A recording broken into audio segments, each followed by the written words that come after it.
Jovem está mais perto de retorno no Fluminense. Comentaremos bastante sobre esse assunto nesse vídeo aqui. Vamos falar também de um retorno importante que o Flu teve no último treino, já visando ali a partida de sábado, o Fla-Flu decisivo dessa semifinal de Campeonato Carioca. Tem ex-Fluminense metendo seu primeiro gol em nova equipe e tem ex-Fluminense dando uma declaração diferente, né? Falou que torce para um rival nosso aqui do Rio de Janeiro. Comentaremos nesse vídeo, além de falar de uma marca muito importante que a Bandeirantes conseguiu atingir com o Fla-Flu. Muita informação, portanto, do Flu para você nesse vídeo aqui. Desde já eu vou te convidar a ficar comigo até o final para ficar por dentro de tudo que está acontecendo com o Fluminense. E depois da vinheta a gente vem com as notícias.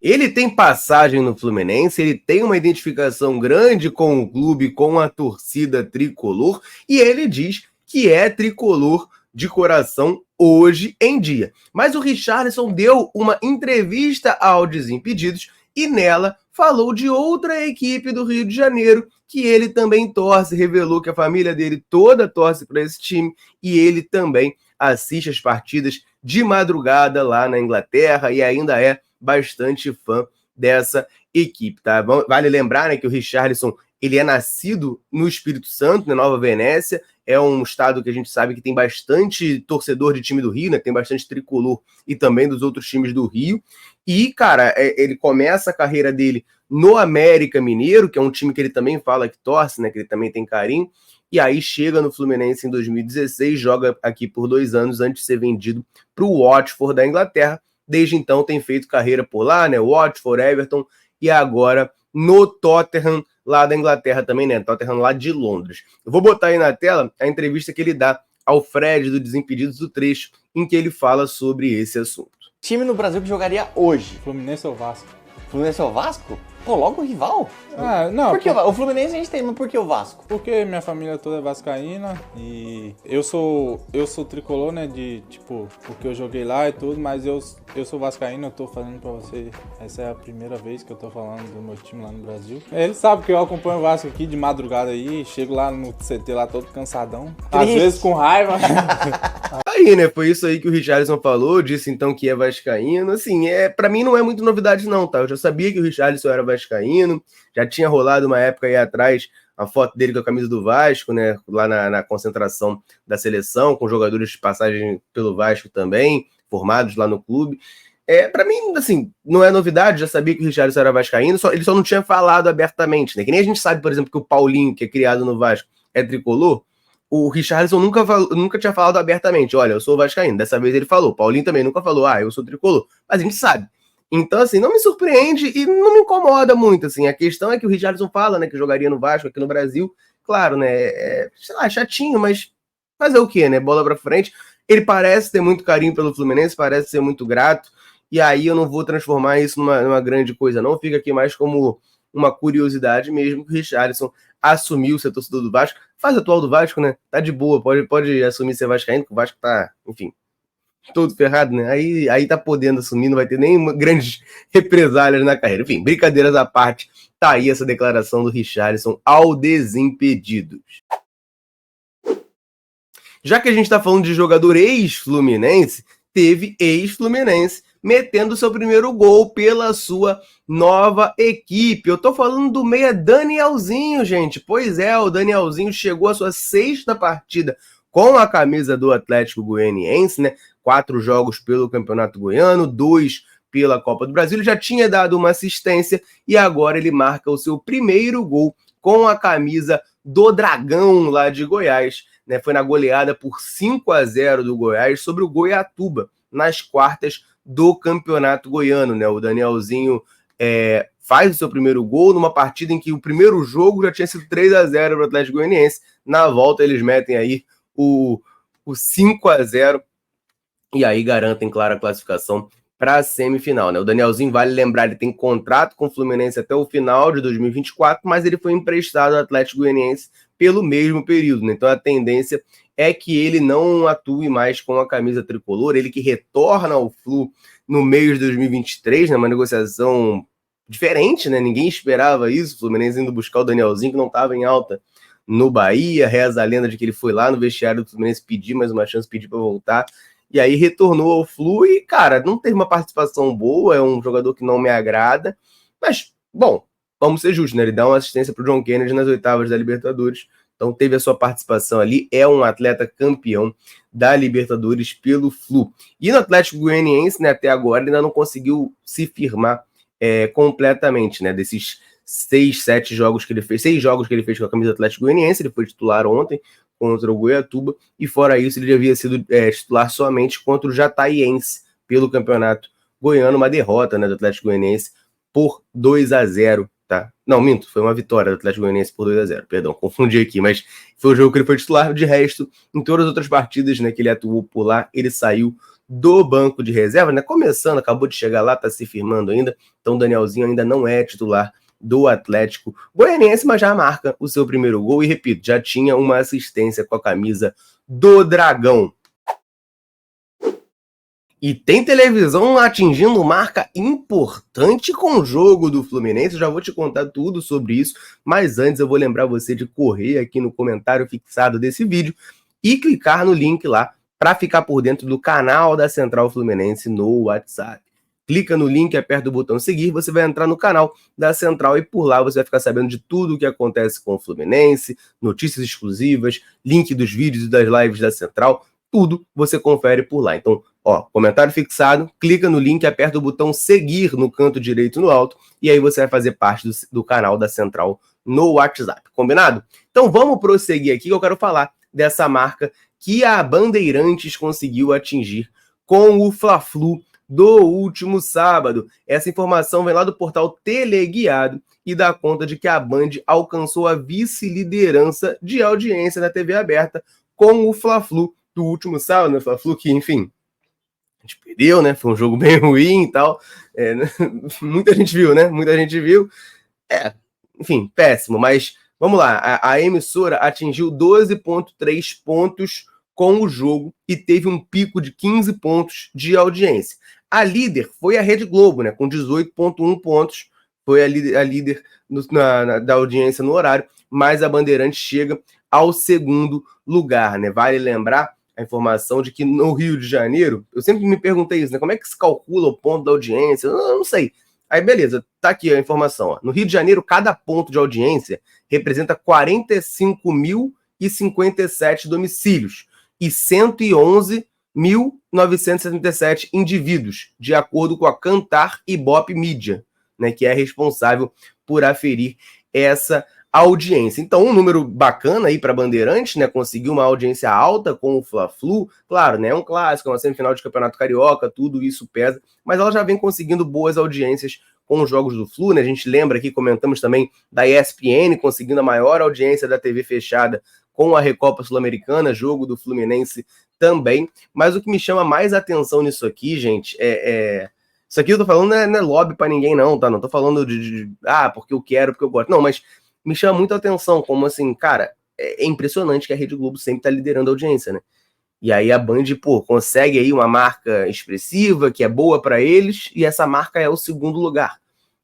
Comentei isso em outros momentos aqui, quando a gente falou discussão de Libra, Liga Forte Futebol, e o pessoal da Libra tá fechado, né, com a Rede Globo, e a Liga Forte Futebol não. E eu cheguei a comentar isso, que assim, claro que o mais importante é dinheiro, mas eu entendo que a questão da visibilidade é importante. O Fluminense fechar com alguma emissora que não é a Rede Globo, isso afeta no médio prazo, assim, até criação de torcida e tal, porque, gente, felizmente ou infelizmente, aí vai de cada um, né, eu não tenho parente na Globo, então caguei pra Rede Globo, né, mas, cara, a Rede Globo realmente é uma coisa assim, ela ainda dita muito a sociedade brasileira, a gente pode botar dessa maneira. Isso tá mudando com a internet e tal, mas, cara, as maiores audiências são da Globo. Se você aparece na Globo, tu tá famoso. Então, cara, eu acho que pro Fluminense é importante ter, tá? Isso, pra gente criar esses novos torcedores e tal. Bacana aí pra Bandeirantes, mas você vê, a Band tá alcançando uma vice-liderança e isso é algo que a gente destaca, que a gente comenta. Olha, a Band foi vice porque a Globo foi a líder de audiência. Enfim, é só um comentário aqui, uma divagação minha, que é algo que me preocupa um pouquinho nessa questão do Fluminense poder acabar ficando para trás em termos de exibição mesmo. Isso afeta em patrocínio, por exemplo. Se o seu time está sendo exibido em lugares que tem mais audiência, normalmente, você vai ter mais dinheiro de patrocínio. Os caras vão estar dispostos a pagar mais. Então, essas são alguns fatores, algumas variáveis que o Fluminense vai precisar levar em consideração quando fizer seus acordos de transmissão. Beleza? Enfim, dei uma devagada agora falando da Rede Globo, mas vamos prosseguir aqui com as informações. Tem jogador retornando aos treinos no Fluminense, já vou comentar muito sobre isso aqui, mas antes eu quero rapidinho aproveitar para dar uma moral para a galera que está sempre ligada aqui na Central e sempre nos dando moral. Em todo vídeo eu convido você que está aí nos assistindo a deixar um comentário aqui embaixo, me contando o seu nome e de onde você nos assiste. A gente gosta muito de saber até onde a Central Fluminense alcança nesse mundão gigantesco. Galera, chega junto, chega firme aí, deixa o comentário e sempre que a gente pode, e a gente vem aqui em algum vídeo e manda um abraço para a rapaziada. Então, nesse vídeo aqui, eu quero mandar um abraço para o Edival, que está assistindo a gente lá de Araruama, no Rio de Janeiro, para o Assis de Manaus, no Amazonas, para o Damata de Petrópolis, para o Jesus Esteves de Cuiabá, para o Daniel do Espírito Santo e para o Mário lá de Florianópolis, lá de Floripa. Um abraço para a galera e reforço o convite para você que está nos assistindo. Quer que a gente mande um abraço, um salve citando o seu nome em algum vídeo central? Comenta aí o seu nome e de onde você está nos assistindo. Combinado? Então vamos prosseguir com as informações, porque tem retorno importante no Fluminense, né? A gente brinca bastante aqui em live quanto a isso, né? Porque o amigo até agora não conseguiu mostrar a que veio no Fluminense, lesões atrás de lesões, mas está aí na tela a imagem, Gabriel Pires de volta aos treinos no Flu. O volante tricolor, a gente lembra bem, né? Ele estreia contra o Nova Iguaçu, mas uma partida até boa, eu gostei daquele jogo dele. Tinha pouco tempo, né, que o Gabriel Pires tinha sido anunciado, pouco tempo de treino, mas estreou naquela partida, foi até bem, foi substituído no segundo tempo, naturalmente, e depois ele deu uma sumida. O Gabriel Pires ficou machucado, ficou 3, 4 jogos sem ser relacionado, e aí ele volta a atuar contra o Madureira, naquele jogo que o Fernando Diniz poupa alguns titulares, ele joga como zagueiro pela esquerda, né? O Fernando Diniz bota 3 zagueiros ali, com o Gabriel Pires de zagueiro pela esquerda, que é algo que a gente já sempre cogitou muito, né? Que iria acabar acontecendo e tal. O Diniz faz esse teste. No primeiro tempo não deu muito certo. O Gabriel Pires foi substituído no intervalo daquele jogo, aos 45 ele sai, e aí o Diniz volta com uma linha de 4 atrás. E depois disso, gente, o Gabriel Pires simplesmente não atuou mais com a camisa do Fluminense. Ele chegou a ser relacionado para a partida contra a LDU na Recopa lá em Quito, mas não entrou, e depois disso nem relacionado, vencendo, né? A versão ali do clube, o Fluminense fala que ele teve um aumento da carga muscular, por isso estaria sendo poupado, né? Então não seria uma lesão, mas seriam problemas físicos que impediriam o Gabriel Pires de atuar. Agora tá ele aí de volta aos treinos, vamos ver, né, como é que vai ser a evolução disso, porque, assim, eu particularmente nem sou muito fã do jogador, nem fui muito a favor da contratação, mas é muito ruim, né, o Fluminense trazer alguém e o cara não tá disponível, pô, não tá fisicamente disponível. Eu preferia estar aqui falando, não gostei da atuação do Gabriel Pires, eventualmente. Agora, reclamar que o cara não consegue jogar, não consegue ter condições de jogo, é algo bem, bem ruim, né? Então, vamos aguardar para ver. É um volante, né? Uma posição que a gente viu no jogo contra o Botafogo, se não me desse até agora, né? A gente botou o Lima de primeiro, o Renato Augusto de segundo. No jogo do último sábado, ele bota o Renato Augusto de segundo volante. Bom, o Gabriel Pires é segundo volante, né? Bem ou mal, ele é um segundo volante. Ele jogaria naquele setor ali, naquela função, sem problema nenhum, né? Melhor, sem problema nenhum, não sei, né? Mas é a posição dele. Então, vamos ver, né, se esse cara consegue ficar em forma aí, ficar fisicamente apto, para quem sabe até, né, ganhar alguma oportunidade no Fla-Flu do próximo sábado, mesmo que a gente já tenha o André de volta, né? A tendência é ter André e Martinelli ali no meio campo, já melhora um pouquinho a situação tricolor. E tem jovem de Xerém muito perto de retornar no Fluminense. Pois é, gente, ele postou já nas suas redes sociais, né?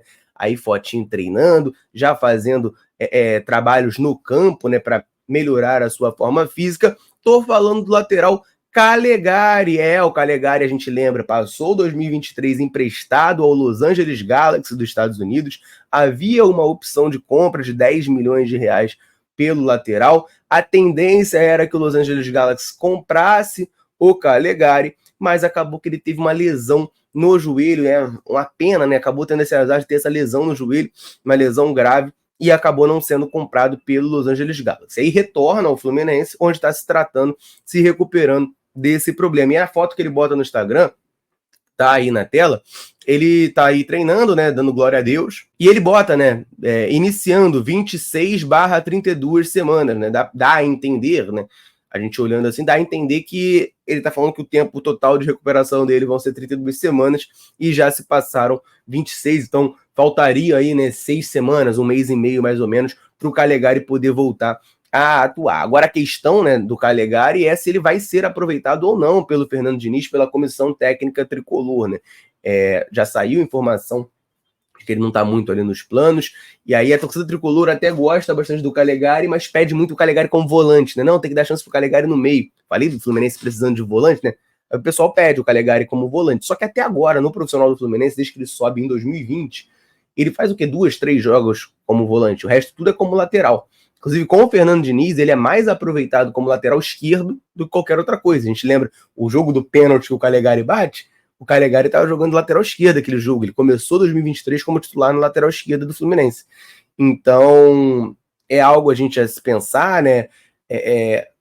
Na lateral direita, eu acho que hoje ele não tem vaga. A gente tem o Samuel Xavier e tem o Guga. São 2 jogadores que eu acho acima do nível do Calegari. Para volante, tem muito tempo que ele não joga ali. Não sei muito como é que funciona. E na lateral esquerda, não acho que seja dele, tá? Ele é destro, ele é... Enfim, ele não é lateral esquerdo, gente. Ele não é lateral esquerdo.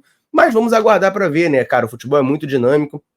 O Calegari tá aí se recuperando. Quem sabe, né? Não ganhou uma oportunidade com o Fernando Diniz, agrada e volta aos planos, enfim, aos objetivos do Fluminense na temporada. Eu quero, claro, saber de você que tá aí assistindo. Calegari merece mais uma chance no Fluminense? Comenta aqui pra gente trocar aquela ideia, tá? E aí eu vou ficando por aqui. Um abraço, saudações tricolores. Tamo junto.